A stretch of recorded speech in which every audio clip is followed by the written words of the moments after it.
Paz e luz, que a graça revelada do Santo Espírito de Deus brilhe em sua vida, te revelando os mistérios do Reino dos Céus. Graças ao livro do nosso apóstolo Adelino de Carvalho, Com Deus, todas as coisas são possíveis, estamos descobrindo os segredos da alma, a força da alma e como vencer os obstáculos que surgem diante de nós. Numa semana onde o Vale do Sal vai acontecer em todos os santuários e num nível de poder extraordinariamente maior na Caverna de Adulão, com a nossa apóstola Sol, Daniela Carvalho. Esta semana para nós é muito importante, é muito decisiva. E por isso, a aula de hoje precisa ser bem observada, bem analisada. Você precisa ter uma dedicação ainda maior, porque à medida que o tempo vai passando, o conhecimento vai se aprofundando.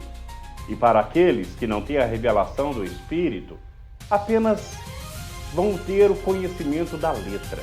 Mas aqueles que buscam com dedicação o conhecimento revelado do Espírito de Deus vão obter muito mais do que informações, muito mais do que dados, muito mais do que conhecimento. Vão receber sabedoria para vencer as adversidades do mundo espiritual. E por isso, eu quero agradecer a Deus por estarmos juntos nessa jornada. Ore comigo. Meu Deus e Pai Todo-Poderoso, em nome de Jesus, eu agradeço pela vida de cada um que se dedica em aprender, em buscar e receber a revelação que o Senhor deu ao apóstolo Adelino de Carvalho. Uma revelação profunda acerca da alma, do fôlego da vida que o Senhor nos dá, do ânimo poderoso que temos para enfrentar qualquer desafio. Pai, que neste terceiro capítulo, nesta terceira lição, possamos muito mais do que aprender, possamos receber dentro de nós uma infusão do Teu Santo Espírito, do Teu grandioso poder. Em nome de Jesus, que assim seja. Amém. Muito bem, vamos lá? Capítulo 3. A sabedoria de Deus e os pecados da alma. Página 29 do livro. Capítulo 3. A sabedoria de Deus e os pecados da alma. É importante buscar a sabedoria de Deus para não deixar sua alma pecar, pois o pecado da alma é diferente do pecado da carne. A visão de Deus é muito clara quando atribui os pecados da carne. Diz a palavra de Deus, porque as obras da carne são manifestas, as quais são adultério, fornicação, impureza, lascívia, idolatria, feitiçaria, inimizades, porfias, emulações, iras, pelejas, dissensões, heresias, invejas, homicídios, bebedices, glutonarias e coisas semelhantes a estas, acerca das quais vos declaro, como já antes vos disse, que os que cometem tais coisas não herdarão o reino dos céus. Diz o apóstolo Paulo, revelado pelo Espírito, aos Gálatas, capítulo 5, do versículo 19 ao 21. Observe que na lista deixada pelo apóstolo Paulo, não há menção do pecado da mentira. Por quê? Porque a mentira não é um pecado da carne, ela é um pecado da alma. A mentira enfraquece o mentiroso por dentro e tira dele o norte, tornando-o completamente desorientado, um perdido no mundo e na vida. A mentira é como uma dinamite silenciosa, implode o interior da pessoa, enfraquecendo a alma e tirando dela a direção, o senso de propósito e a conexão com Deus. O mentiroso se perde em si mesmo, num labirinto de inverdades. Há um provérbio que diz que uma mentira puxa outra mentira, que puxa outra mentira, até levar a pessoa ao fim. É um verdadeiro abismo, como revelado pelo salmista Davi, no Salmo 42, versículo 7, que diz: um abismo chama outro abismo. A mentira é esse abismo que puxa outro abismo. Normalmente o mentiroso tenta consertar a primeira mentira com uma segunda mentira. E depois tenta consertar a segunda mentira com uma terceira e uma quarta mentira. Um juiz, por exemplo, percebe facilmente quando alguém mente. Basta fazer a mesma pergunta várias vezes. Isso acontece porque o mentiroso não sustenta a própria narrativa. Ele se perde, se contradiz, porque sua alma foi enfraquecida e seus lábios já não conseguem sustentar aquilo que ele sabe que não é verdadeiro. A mentira não é um pecado da carne, mas é um pecado da alma. É um pecado que mata a alma e faz você se tornar um filho do diabo. Em outras palavras, a mentira faz você mudar de família, perdendo o direito de ser filho de Deus, trocando a verdade que liberta pela mentira que escraviza. Satanás é o pai da mentira, assim como diz a palavra de Deus através do apóstolo João, que relatou os feitos de Jesus no Evangelho de João, capítulo 8, versículo 44, que diz assim: vocês pertencem ao pai de vocês, o diabo, e querem realizar o desejo dele. Ele foi homicida desde o princípio e não se apegou à verdade, pois não há verdade nele. Quando mente, fala da sua própria língua, pois é mentiroso e pai da mentira. Quem vive na mentira muda de paternidade espiritual, abandona a verdade de Deus para viver sob o jugo do pai da mentira, perdendo o direito de ser chamado filho da verdade. E o que acontece com alguém quando rompe a sua ligação com a verdade? Vamos saber sobre isso daqui a pouco. Mas antes, olhe para mim. Preste muita atenção. Você precisa entender como a mentira age na alma. Existe a mentira que foi contada a você e você acreditou nesta mentira. E existe a mentira que você conta. Vamos dar um exemplo. Uma pessoa que acredita que ela não tem nada a ver com Deus. Inclusive, essa mentira, ela é muito alardeada pelo próprio Satanás, pai da mentira, que quer provar para as pessoas que Deus não existe. Consequentemente, criando uma mentira ainda maior, que o diabo não existe. Ora, se o diabo não existe, por que devo acreditar que ele pode fazer algum mal a mim ou àqueles que amo? Então, a mentira que é contada e que, como o apóstolo mesmo diz, um juiz, quando quer descobrir uma mentira, ele pergunta para o réu, para o acusado, várias vezes a mesma pergunta, porque vai acontecer ali uma contradição. Mesmo aqueles que acreditam na mentira satânica, mesmo aqueles que acreditam nas mentiras do diabo, eles não conseguem sustentar a mentira, pois nela não há fundamento. Buscam, às vezes, fundamentos científicos, filosofias, palavras bem fortes para tentar comprovar e corroborar a mentira. Mas não tem um fundamento real. É a mesma coisa que os fariseus faziam em relação a Jesus, dizendo: ele é filho de Satanás. Por que diziam isso? Porque ele curava. Mas a cura? Ele não estava realizando a vontade de Deus? Sim, ele curou, mas ele não está de acordo com o que nós estamos fazendo. Percebe que eles iam sempre criando uma situação para sustentar a mentira de que Jesus não era o Filho de Deus, porque eles queriam justamente sustentar o status quo que eles viviam. O que quer dizer isso?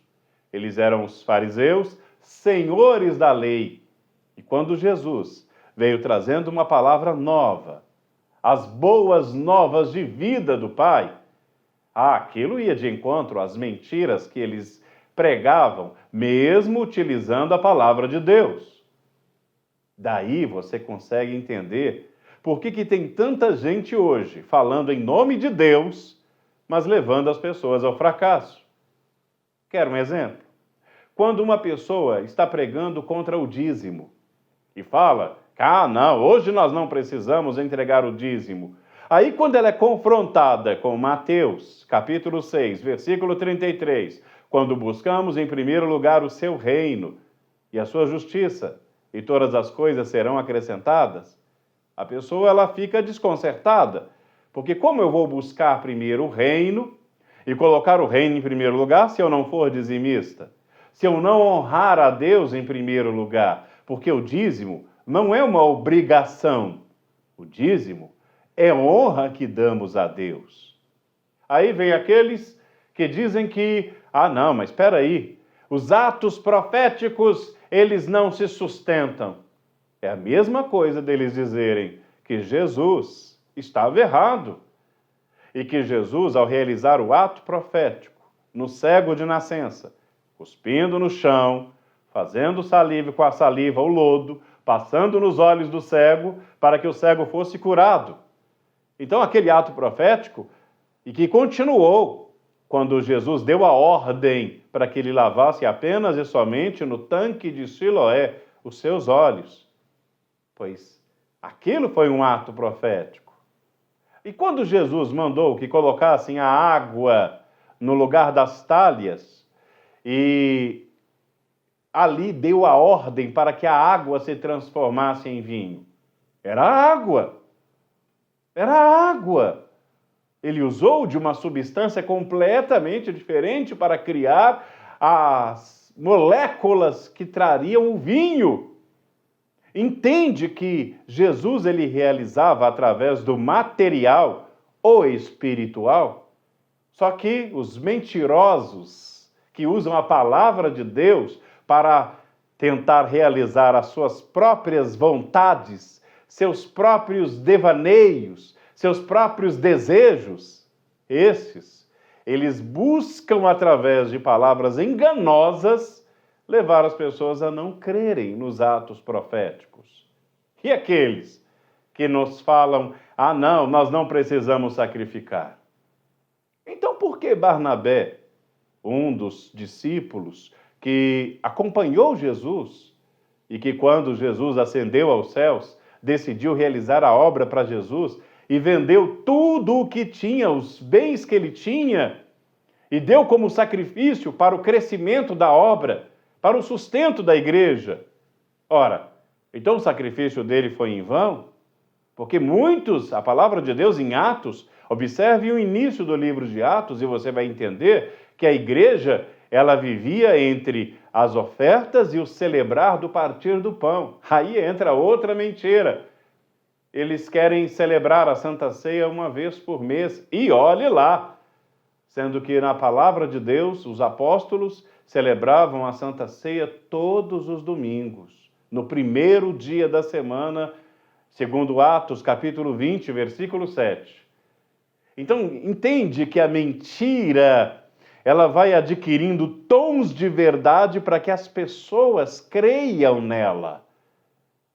Existem aqueles que creem na mentira e aqueles que vivem uma mentira. Sabe aquela pessoa que ela quer dizer que está bem, mas ela sabe que não está? Ela quer falar que serve a Deus, mas não tem fruto nenhum. Não tem nenhuma ação que possa ser revelada por Deus. Imagine esta pessoa diante do juiz, e o juiz perguntando: que frutos você tem para Deus? Aí a pessoa vai dizer, eu sou uma pessoa boa, eu não faço mal a ninguém, eu não roubo, eu não matei, eu não adulterei, eu não cometi os pecados da carne, mas deixou de obedecer o princípio sagrado de ir e anunciar o reino dos céus, de ir e fazer discípulos. Sua coroa está vazia. E outros que dizem acreditar na salvação, mas não fazem os atos de uma pessoa salva. Quer ver? O dízimo, ele não salva, mas todo salvo é dizimista. A Santa Ceia, ela é um momento onde a pessoa, ela recebe o corpo e o sangue de Jesus e recebe Jesus dentro dela, por consequente, a salvação. Mas quando ela diz que não, eu não tomo a Santa Ceia, porque Jesus conhece a minha vida, é a mesma coisa, e eu vou para o céu, porque eu creio. Não, ela não crê. Ela não crê na Santa Ceia, no corpo e no sangue de Jesus. Então ela mente para ela mesma. Então, quando uma pessoa mente para si mesmo, são 3 graus de mentira. Aqueles que mentem para Deus, o que você pode falar que é impossível, eu sei que é, mas muita gente insiste nisso. Você pode notar, Caim, quando foi procurado por Deus sobre Abel, eu não sei do meu irmão. Ou Ananias e Safira, no Novo Testamento, que tentaram mentir para o apóstolo Pedro, dizendo que o voto que eles fizeram de dar o terreno todo para a obra, eles iriam dar só a metade. Fizeram o voto de dar tudo, mas iam dar só a metade. Tentaram mentir ao Espírito Santo, mentir a Deus. Não conseguiram. Mas tem gente que insiste em mentir para Deus. Tem aqueles que mentem para os outros, mentem para sua família, mentem para os seus amigos, mentem para uma pessoa na igreja. Isso é real. E essas mentiras não se sustentam, porque tudo aquilo que um dia está oculto vai ser revelado. E aqueles e essa para mim é uma das piores mentiras, que mentem para si mesmos, dizendo que são servos de Deus e não são. Isso cria, como o apóstolo diz agora, nas primeiras páginas desse capítulo, uma troca de paternidade. Entende por que a apóstola Sol é usada por Deus para fazer a troca de raízes? Porque muita gente tem hoje como pai a mentira e o pai da mentira. E, consequentemente, trazem na sua vida problemas sérios espirituais. Eu estou falando uma coisa muito pesada. E eu sei que tem gente que pode não aceitar e dizer, não, eu sou filho de Deus. Mas suas obras não estão revelando isso. Um filho de Deus tem uma conexão com o Pai, tem uma conexão com Deus. Eu já vi muita gente se enganar e se deixar levada pelos espíritos enganadores. Eu lembro de certa vez, no norte de Minas, uma experiência que aconteceu de uma mulher que dizia ter o Espírito Santo. E ela dizia, o Espírito Santo fala na minha boca.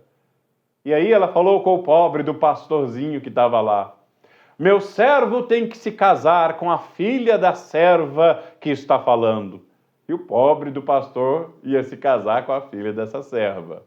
E ainda disse mais, a partir de agora ninguém deve ofertar mais na igreja, mas deve colocar o dinheiro sobre a Bíblia para que seja usado para outras coisas. Ou seja, o dinheiro não era mais colocado. Deixa eu corrigir. A oferta não era mais colocada no ofertório, mas para o uso daqueles que estavam sendo usados pelo diabo. Até que isso caiu no conhecimento do nosso apóstolo, que enviou para lá um profeta de verdade. E quando o profeta chegou lá, eu lembro muito bem, porque eu estava começando na obra e eu fui acompanhando esse profeta. E quando ele chegou, eu lembro desta mulher começar a falar em línguas e dizer que o Espírito Santo estava ali para reinar e ele iria dar ordens para todos, inclusive o profeta que estava chegando, quando o profeta, com firmeza e poder na palavra, disse, demônio! Demônio! cai por terra. Na hora, o bicho manifestou, caiu por terra e com os braços amarrados para trás, disse que estava enganando todos eles porque todos permitiram. Entende agora que existe uma permissão, que mesmo que às vezes uma pessoa, ela pode até falar assim, mas gente, eu não imaginava isso. É claro, não tinha conhecimento. Se você tem conhecimento de um perigo, você sabe evitá-lo. É por isso que você deve avisar a quem não está participando do curso, do estudo de quarta-feira, para buscar o entendimento espiritual.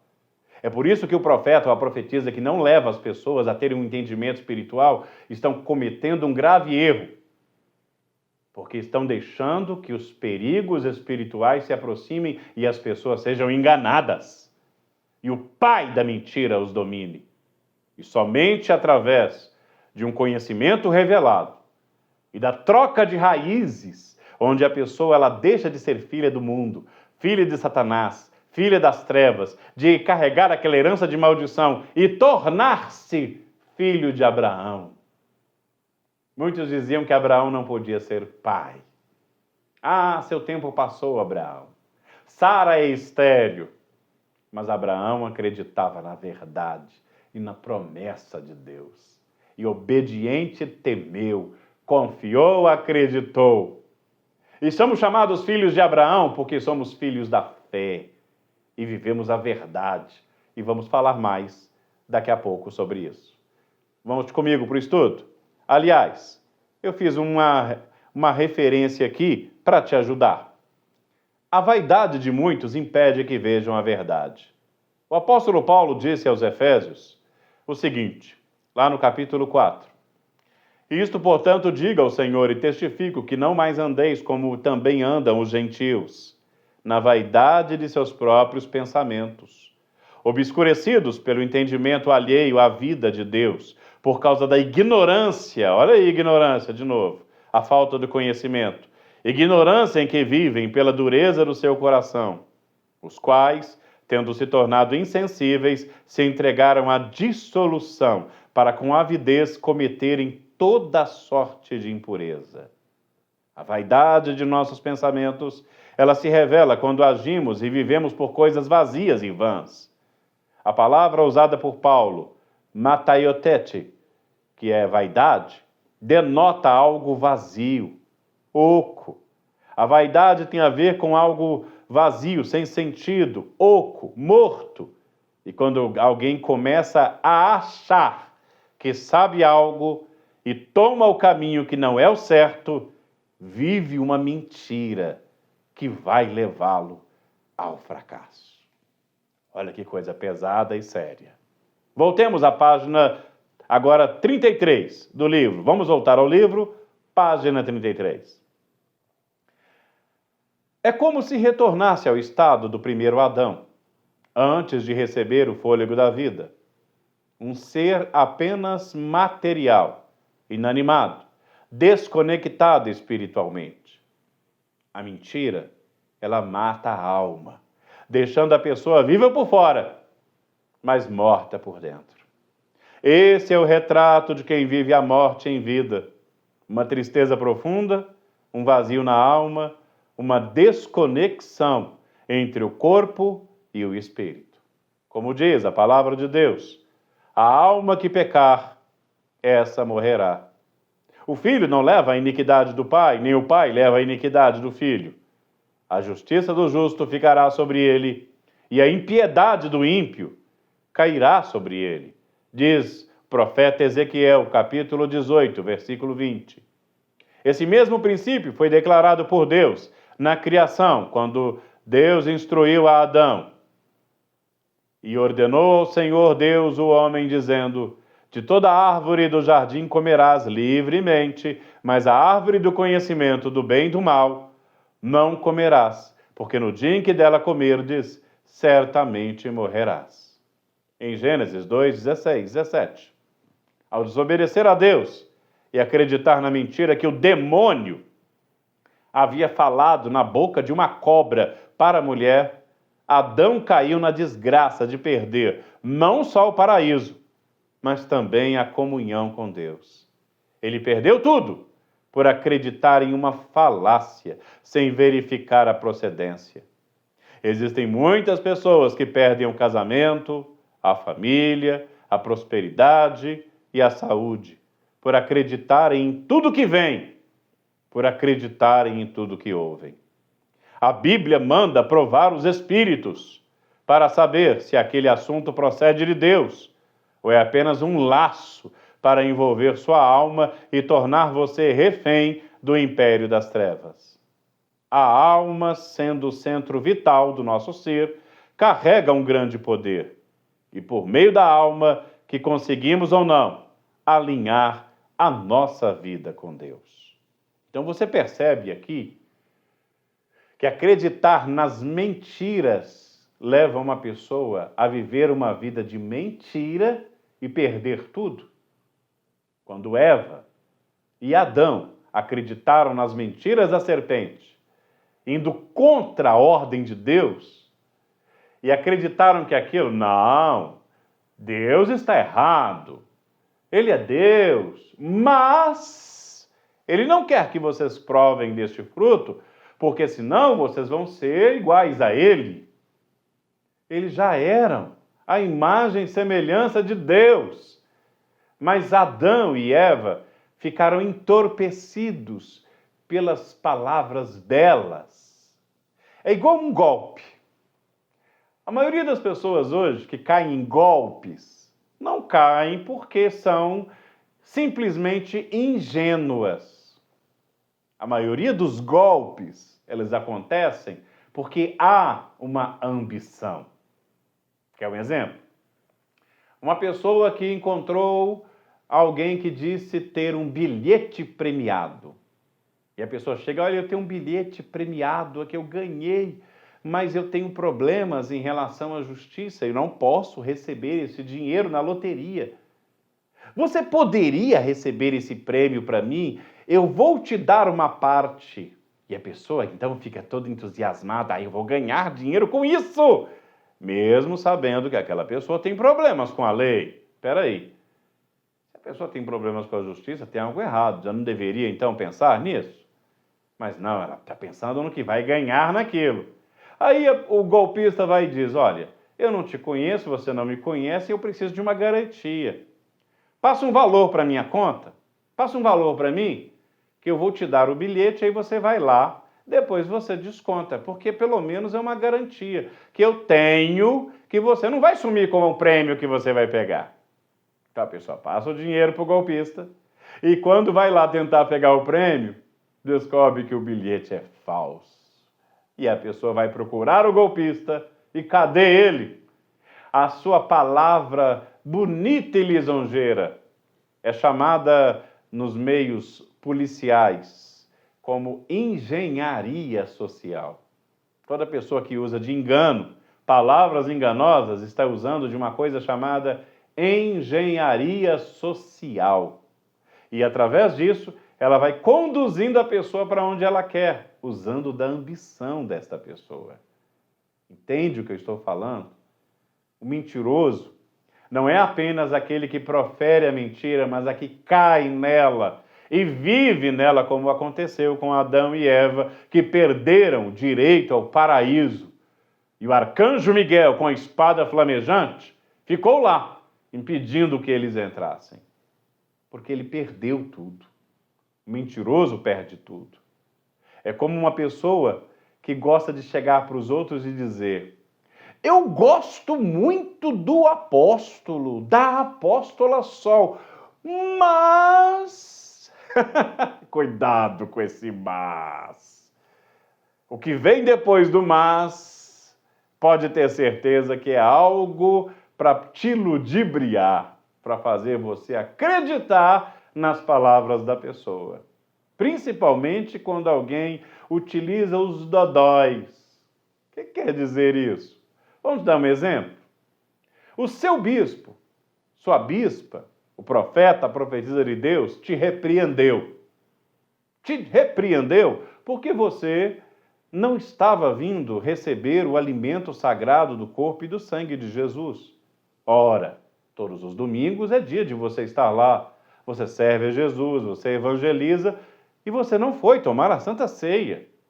Eu não estou falando aqui agora com aquela pessoa que está chegando agora na igreja, não. Aquele que não entende, mas você que entende. Aí chamou a atenção. Você é oficial, deveria estar lá. E o pastor diz, você não veio porque eu estava cansado, eu não vim. Mas você não pode ficar sem a Santa Ceia. Não é um exemplo que um oficial da casa de Deus possa dar. E te chama a atenção. Aí, você sai com aquela raiva, chamou a atenção, meu Deus do céu, por quê? Me chamou a atenção, meio emburrado, às vezes nem comenta, mas o diabo é sujo. Aí aparece alguém. O profeta, o bispo, te chamou a atenção? Mas ele é um bom profeta, ele é um bom bispo, mas ele não devia ter feito isso. Ele não sabe da sua realidade. Ele não sabe das suas condições. Ele não sabe da sua vida. Pois é, realmente, ele não sabe. É o que uma coisa? Sabe de uma coisa? Eu não vou mais receber Santa Ceia, não. Você tem razão. Você é a igreja. Onde você for, você é a igreja. Você não precisa estar em comunhão com o corpo de Cristo, não. Jesus já está em você. Você não precisa ofertar, não precisa fazer nada. Jesus já fez tudo. E aí o otário, o bobo, cai na cilada do inimigo. E de repente, o que eu estou contando é baseado em fatos reais. Quantos saíram da presença de Deus porque deram ouvidos ao diabo na voz de uma pessoa que estava ali curando o dodói, que a pessoa foi repreendida? Vigie. Você agora tem um conhecimento. Bloqueie sua mente para não cometer pecados que vão atrapalhar a sua vida. Se você hoje está na posição que está, como diz a palavra de Deus, quem está de pé, tome cuidado, não caia. Não dê ouvido a conversa fiada, nem de parente, nem de amigo, nem de familiar, nem de vizinho, nem daquela pessoa que às vezes parece ser uma pessoa, que é uma pessoa boa, mas saiu da palavra de Deus, saiu da direção da obediência, tem alguma coisa errada. Observe que tem uma coisa errada. Controle-se e controle a sua mente. Preste atenção. Josué disse algo muito importante. Se vos parece mal servir o Senhor, escolhei hoje a quem servais, se aos deuses a quem serviram vossos pais, que estavam da além do Eufrates, ou os deuses dos amorreus, em cuja terra habitais. Eu e a minha casa serviremos ao Senhor, disse Josué em Josué 24. Séculos mais tarde, Jesus disse à mesma nação judaica: ninguém pode servir a dois senhores, porque há de aborrecer um, amar o outro, ou se devotará a um e desprezará o outro. Não podeis servir a Deus e a Mamon, as riquezas. Mateus 6, 24. Em todos esses casos há sempre um objeto de adoração, entre parênteses, serviço. Há sempre uma escolha entre servir a Deus ou servir a algum outro, seja a si mesmo, a um Deus falso, às riquezas ou ao pecado de maneira geral. Nunca haverá opção de não fazer nada, porque o homem, por sua própria natureza, irá procurar a quem adorar. Eu te pergunto, a quem você vai servir? Você recebe agora esta pergunta e responde? A quem você vai servir? A você mesmo? Eu vou fazer as coisas do meu jeito. Então, você vai servir a você. Não, eu vou fazer do jeito que eu vi da outra igreja. Então, você vai fazer o que os outros estão fazendo. Não. Eu vou fazer o que a palavra de Deus manda. Eu vou fazer o que o profeta de Deus me orientou. Então, quando você assume essa posição, você está se posicionando da maneira certa para viver a mentira, para viver o desprezo à mentira, abandonar a mentira, renunciar à mentira, que tenta entrar na tua mente para te fazer morrer. Porque um pecado da alma mata a alma. Por isso a gente vê tanta gente morta. Você já viu zumbi? Você já viu um zumbi? Não. Eu não estou falando daqueles zumbis dos seriados da televisão, não. Não é aquele zumbi dos filmes, não. Eu estou falando de um zumbi real.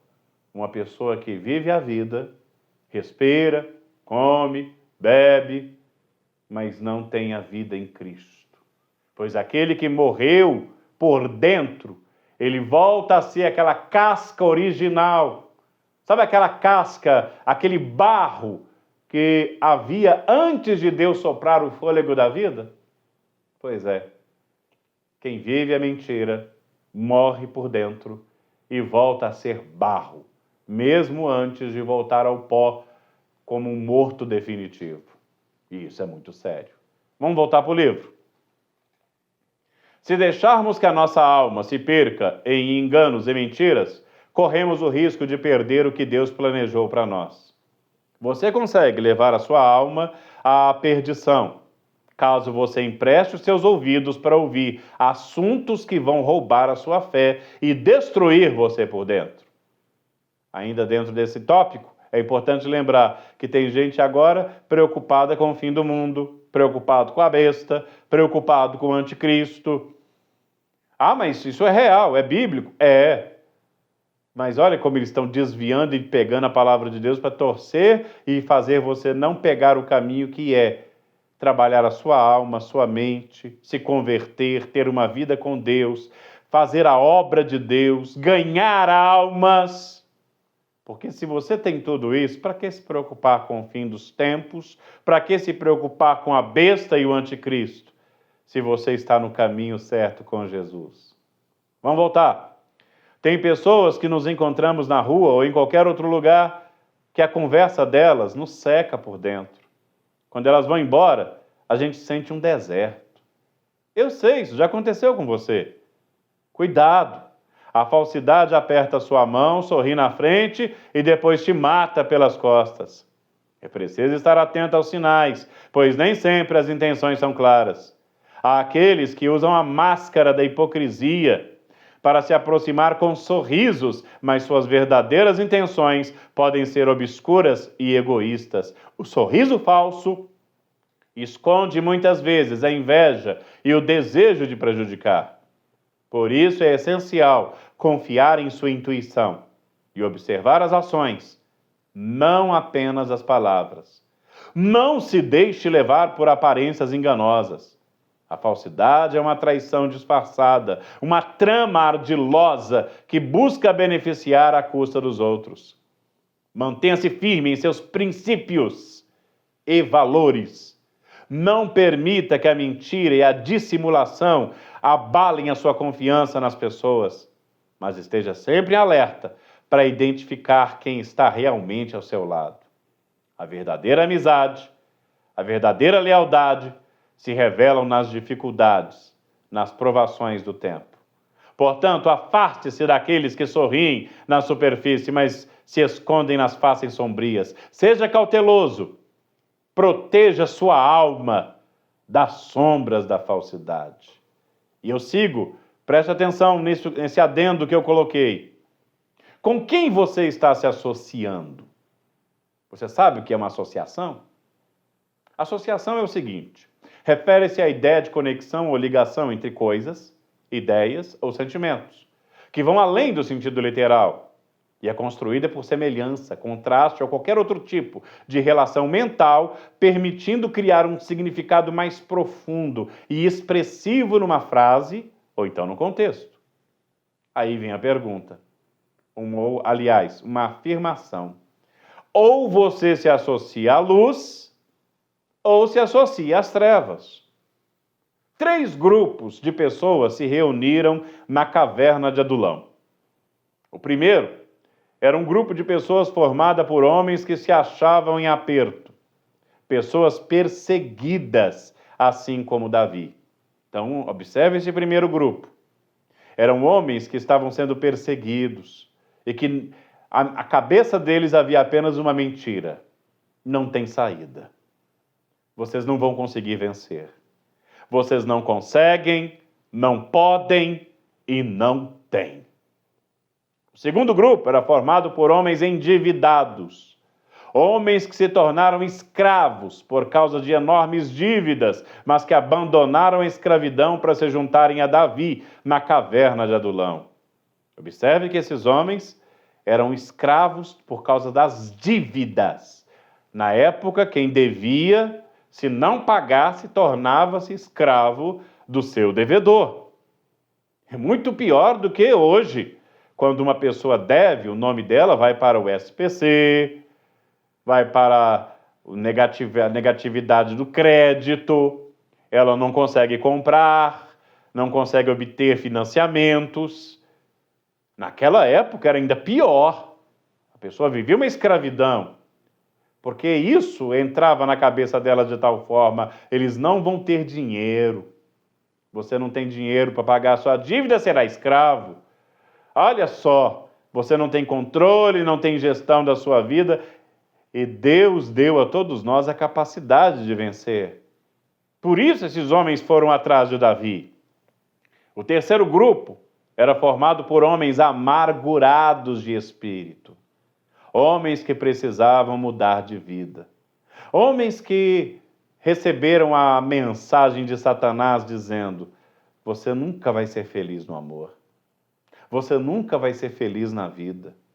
Você é de uma família de excluídos, você é um rejeitado, você é um qualquer, você é um Zé Ninguém, desculpe quem chama Zé. Infelizmente, carregam essa mentira diabólica. Todos esses homens viviam com a alma amargurada. Mas observe, entende agora porque a caverna de Adulão é tão importante para você e para mim? Porque a decisão de sua vida não pode ser tomada pelo inimigo, não. Não é o inimigo que vai decidir o que vai ser a sua vida. É você que vai decidir o que vai ser a sua vida e vai decidir o que vai ser da vida do inimigo. Eu vou te perguntar uma coisa. Quantas coisas você quis na sua vida e já tentou e não conseguiu porque o inimigo se colocou na sua frente com mentiras? Agora é a hora de você fazer uma mudança de estratégia na sua vida. Ao invés de você ficar na mão do inimigo através das suas mentiras, é ele que vai ficar na sua mão na caverna de Adulão. É o lugar onde Deus pega o homem do pó e o transforma em príncipe, onde você vai pisar na terra dos valentes e, junto com nossos apóstolos, dar glória a Deus e vencer as mentiras de Satanás. Foi isso que aqueles homens fizeram com Davi. Buscaram em Davi. Buscaram alguém que havia sido excluído, havia sido rejeitado, havia sido perseguido, mas em tudo vencia. Davi, tudo que colocava a mão, vencia. E ninguém conseguia explicar como um pastorzinho de ovelhas venceu um gigante. Como um homem que não era preparado para a guerra, de repente se tornou o melhor dos capitães de Israel. Como um homem foi tão aclamado pelo profeta Samuel, como um homem escolhido segundo o coração de Deus. Entende que eles viam em Davi a verdade que eles ouviam falar de Moisés, ouviram sobre o que Moisés pregava, Josué pregava, Gideão pregava, sobre a palavra revelada do céu, de que havia um Deus que estava com o povo certo. E aquele que servisse a Deus, como diz em Deuteronômio 28, se atentamente ouvires a voz do Senhor teu Deus, serás abençoado. Então entenda isso. Entenda. O que nós vamos buscar, o que vai acontecer na caverna de Adulão, é justamente um confronto às mentiras do diabo, através da verdade de Deus, que pega você do pó e te levanta como um príncipe. Por isso, o nível de poder do Vale do Sal que vai acontecer lá é diferente do Vale do Sal que vai acontecer na sexta-feira nos santuários. O nível de poder é outro, porque vai ter uma concentração poderosa no Vale do Sal através dos nossos apóstolos, e neste caso em especial a nossa apóstola Sol, Daniela Carvalho, que vai te levar no ato profético da passagem sobre a terra dos valentes, numa ação profética de fé e poder espiritual, derrubando por terra inimigos que o mundo diz que não podem ser vencidos, mas que serão vencidos pela verdade de Deus. Tudo isso é muito forte. E olhe comigo, vamos passar pelo Vale do Sal com a nossa apóstola Sol. Vamos nos encontrar com a madrinha Bárbara Barcelos. Vamos ter um encontro forte com o Jaés e muito mais. Tudo isso na caverna de Adulão. Glória a Deus! Glória a Deus! Este ano é ano de vitória. É ano onde vamos celebrar a coerência de uma vida de fé do nosso apóstolo Davi Efraim Adelino de Carvalho, nosso apóstolo primaz, que vai celebrar 50 anos de ministério. Glória a Deus! E dia 3 de setembro, vamos ao capítulo 4, entre a carne, a alma e o espírito.